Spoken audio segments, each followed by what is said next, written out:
दोस्तों आप देख रहे हैं डीएलएस न्यूज़ पॉइंट। हम बात करेंगे देश दुनिया की तमाम बड़ी खबरों पर और कुछ खबरें ऐसी है जो आपके लिए जानना बहुत ज़रूरी है, इसलिए वीडियो को पूरा ज़रूर देखना और कमेंट बॉक्स में ये भी बताएं ये वीडियो आप किस शहर राज्य से देख रहे हैं। तो चलिए नज़र डालते हैं आज की तमाम बड़ी खबरों पर। देखिए पहली सबसे बड़ी खबर, सीजे सूर्यकांत ने कहा कि सुप्रीम कोर्ट की सुनवाई के दौरान उनकी जुबानी टिप्पणियों को गलत तरीके से पेश किया गया और बाद में देश के युवाओं को गुमराह करने के लिए बुरी नीयत से इस्तेमाल किया गया। डीडी न्यूज़ को दिए गए एक इंटरव्यू में सूर्यकांत ने कहा, मेरी टिप्पणी को गलत तरीके से पेश किया गया और उसका गलत इस्तेमाल किया गया। जो बात कही नहीं गई थी उसे ऐसा दिखाया गया जैसे वह कही गई हो। वहीं अगली बड़ी खबर देखिए, राहुल गांधी के विदेश नीति वाले बयान पर सियासी बखेड़ा खड़ा हो चुका है।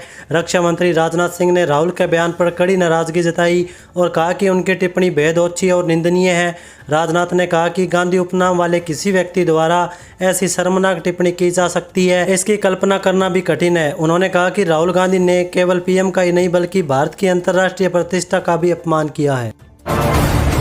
चलिए अगला अपडेट देखिए, तेजस्वी यादव ने शुक्रवार को बयान जारी कर कहा कि बिहार ने इस माह 51,500 करोड़ रुपए के औद्योगिक निवेश का समझौता ज्ञापन तो किया है, लेकिन निवेश के धरातल पर उतरने में संशय है। उन्होंने कहा कि परमाणु ऊर्जा क्षेत्र में 22,500 करोड़ निवेश का प्रस्ताव देने वाली कंपनी 6 महीने पहले स्थापित हुई है। उसकी कुल पूंजी मात्र 11 लाख रुपए है। ऐसे में वह इतना बड़ा निवेश कहां से करेगी। चलिए अगला अपडेट देखिए, बांकीपुर उपचुनाव जीतने के बाद जन स्वराज के संस्थापक प्रशांत किशोर ने सरकारी आवास को लेकर अलग पहल का ऐलान किया। उन्होंने कहा कि विधानसभा आवास नंबर 182 को निजी घर के रूप में इस्तेमाल करने के बजाय जनता के लिए पब्लिक ऑफिस बनाया जाएगा। यहाँ बांकीपुर के लोग सीधे अपनी समस्याएं, शिकायतें और सुझाव लेकर पहुँच सकते हैं। प्रशांत किशोर के मुताबिक पब्लिक ऑफिस का मकसद विधायक और जनता के बीच सीधा संवाद कायम करना होगा। झारखंड में राज्य स्तरीय प्रतियोगी परीक्षाओं में नौकरी बेचे जाने के खिलाफ छात्रों का आक्रोश अभी जारी है। भाजपा अब राष्ट्रीय स्तर पर इस मुद्दे को उठा रही है। बुधवार को झारखंड से एनडीए के सांसदों ने संसद परिषद में बैनर के साथ प्रदर्शन कर रांची छात्रों पर हुई बर्बर पिटाई का आरोप कांग्रेस नेता राहुल गांधी पर लगाया। इससे एक दिन पहले मंगलवार को एनडीए के सभी सांसदों ने रांची में हो रहे आंदोलन के समर्थन में प्रदर्शन किया था। जंतर मंतर पर नीट पेपर लीक के मामले पर कांग्रेस नेता राहुल गांधी के आक्रामक रवैये को शांत करने के लिए भाजपा इसे बड़ा हथियार मान रही है। वहीं अगली बड़ी खबर देखिए, संसद के मानसून सत्र में NEET paper leak, Jantar Mantar पर हुए विरोध प्रदर्शन और पुलिस कार्रवाई के मुद्दे पर विपक्ष गृह मंत्री अमित शाह से लगातार जवाब मांग रही है। इस मुद्दे में केंद्रीय गृह मंत्री अमित शाह ने दोनों सदनों में चर्चा का प्रस्ताव रखा।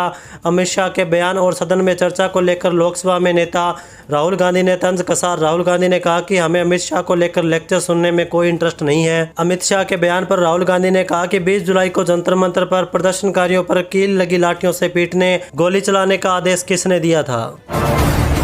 एफसीआरए बिल को लेकर सरकारी के सूत्रों से जानकारी मिली है कि केंद्र सरकार इस बिल को जेपीसी भेज सकती है। सरकार और विपक्ष के बीच एफसीआरए बिल को लेकर लगातार मतभेद बने हुए हैं। कांग्रेस और टीएमसी ने इस बिल को लेकर सरकार से वापस लेने की मांग उठाई। एफसीआरए बिल पर विपक्ष के रुख में बदलाव नहीं आया, जिसे देखते हुए सरकार अब इसे जेपीसी में भेजने पर विचार कर रही है, लेकिन विपक्ष चाहता है कि सरकार इस बिल को पूरी तरह से वापस ले। कांग्रेस और टीएमसी बिल को पूरी तरह से वापस लेने की मांग उठा रहे हैं। वहीं एनसीपी और एसपी ने बिल को जेपीसी को भेजने की मांग की है। वहीं देखिए, राष्ट्रीय गीत वंदे मातरम का अपमान करना अब अपराध माना जाएगा। लोकसभा और राज्यसभा से वंदे मातरम बिल को मंजूरी मिलने के बाद 11 अगस्त को राष्ट्रपति द्रौपदी मुर्मू ने भी इस विधेयक को मंजूरी दे दी है, जिससे अब यह कानून बन चुका है। इस कानून के लागू होने से राष्ट्रीय गीत वंदे मातरम को जानबूझकर गाने या रोकने से उसमें बाधा डालना अपराध माना जाएगा। इस बिल से इसे वही कानूनी सुरक्षा मिलेगी जो अभी राष्ट्रगान को मिलती थी। दिल्ली विधानसभा में मानसून सत्र के दौरान सोमवार को लक्ष्मी योजना की शर्तों को लेकर भाजपा और आम आदमी पार्टी के विधायकों के बीच जमकर आरोप प्रत्यारोप लगे। इस योजना पर जैसे ही मुख्यमंत्री रेखा गुप्ता ने अपनी बात रखना शुरू किया तो विपक्ष हंगामा करने लगा। सीएम का जवाब सुनने से पहले ही आम आदमी विधायकों ने सदन का वॉकआउट कर दिया। 3 बच्चों की मां को अपात्र मानने वाली शर्त पर उन्होंने कहा, महिलाएं बच्चा पैदा करने वाली मशीन नहीं है। वहीं अगली बड़ी खबर देखिए, भारत अपनी ऊर्जा क्षमता को मजबूत करने के लिए लगातार कदम बढ़ा रहा है। इसी कड़ी में केंद्र सरकार ने तेल और गैस की आपूर्ति को सुनिश्चित करने के लिए कई देशों से संपर्क किया। राज्यसभा में सरकार के बयान के अनुसार भारत ने अपने एनर्जी इंपोर्ट यानी कि ऊर्जा आयात के दायरे को काफी बढ़ा दिया है। अब भारत 15 देशों से लिक्विफाइड नेचुरल गैस मांग रहा है, जबकि पहले यह संख्या 6 देशों की थी। इसी तरह कच्चे तेल के लिए भी अब 41 देशों से सप्लाई की जा रही है, जबकि पहले यह संख्या 27 थी। वहीं अगला अपडेट देखिए, झारखंड में जेपीएससी जेएससी भर्ती परीक्षाओं में कथित गड़बड़ियों को लेकर चल रहे छात्र आंदोलन के बीच केंद्रीय मंत्री चिराग पासवान ने राजनीतिक दलों को छात्रों के आंदोलन को खेमों में बांटने से बचने की सलाह दी। उन्होंने सवाल उठाया कि दिल्ली के जंतर मंतर पर छात्रों के प्रदर्शन के दौरान विपक्षी नेता मंच पर पहुंचे तो इसे अलग नज़र से देखा गया, जबकि झारखंड में आंदोलन करने वाले छात्रों को कभी विदेशी फंडिंग तो कभी एनडीए से जोड़कर देखा जा रहा है। चलिए आगे बढ़ते हैं खबरों में। देखिए, हजारों छात्रों ने झारखंड विधानसभा का घेराव किया। मार्च के दौरान पुलिस को लाठीचार्ज और आंसू गैस का इस्तेमाल करना पड़ा। विधानसभा की कार्यवाही स्थगित करनी पड़ी। विधानसभा के गेट नंबर 1 से प्रदर्शनकारियों को हटाने में भारी मशक्कत करनी पड़ रही है। झारखंड विधानसभा के बाहर का नज़ारा पूरी तरह से रण क्षेत्र में तब्दील हो गया। इतिहास में पहली बार हुआ कि प्रदर्शनकारी विधानसभा के इतने करीब तक पहुंच गए। अपनी विभिन्न मांगों को लेकर प्रदर्शन कर रहे हजारों की संख्या में छात्र उग्र रूप धारण करते हुए सीधे विधानसभा के गेट नंबर 1 तक पहुंच गए। इसी के साथ अगली खबर देखिए, दिल्ली हाईकोर्ट ने आबकारी घोटाला मनी लॉन्ड्रिंग मामले में ईडी की याचिका पर पूर्व मुख्यमंत्री अरविंद केजरीवाल को जवाब दाखिल करने के लिए 4 सप्ताह का समय दिया। ईडी ने 2 मामलों में ट्रायल कोर्ट द्वारा बरी करने के फैसले को चुनौती दी है।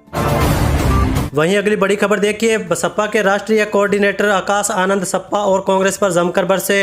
अखिलेश यादव को उन्होंने मंच से अंकल बोला। कहा कि कांग्रेस के लोग उसे थाली के चट्टे बट्टे हैं, जब सरकार में आएंगे तो भाजपा जैसा ही काम करेंगे।